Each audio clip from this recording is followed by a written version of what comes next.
Hi, this is Lily Cotilla. Welcome to Edging Life.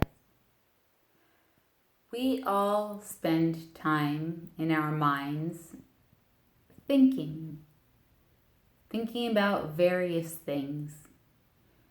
And these things have themes. Ultimately, throughout the day, there are many times where you can create spaces of simple meditational letting go, not even with words, just being and enjoying the surround. Being present, whether it's hearing the waves or smelling the ocean or hearing the birds or the wind against your body or the breath inhale of a flower with no thought at all. Ideally, you can create many spaces like this inside your mind throughout each day. But we're not trained to do that. We're trained to be thinking and thinking and thinking and thinking and thinking, and I can go on. I don't know if you can hear the birds in the background, but I can. There's a balance between being present on the outside world and present on the inside world.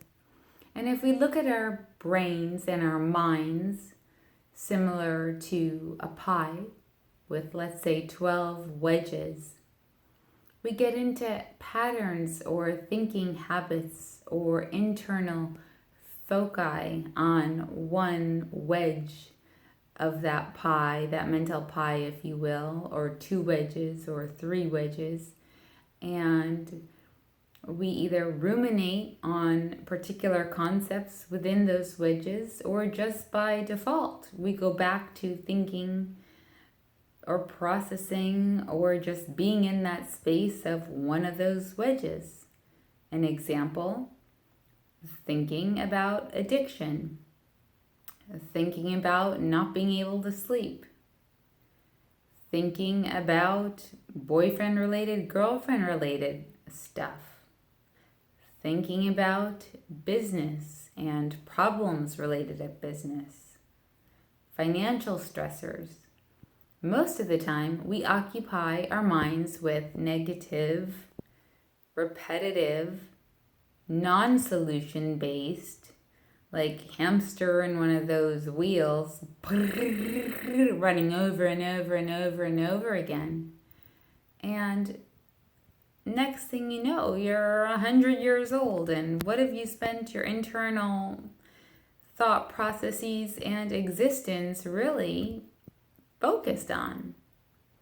So really take a moment to think about your inner world, being present with the outer world, but changing those wedges that have been created inside your brain, such that if they aren't positive and feeding and nourishing of the soul, you can at least begin to be conscious of them.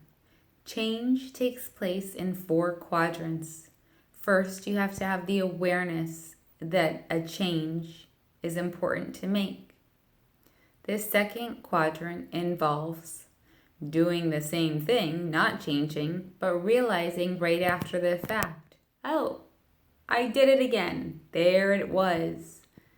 The third quadrant of change is you start the same old pattern of behavior and or thinking, and about halfway through, oh my gosh, there it goes, I'm doing it.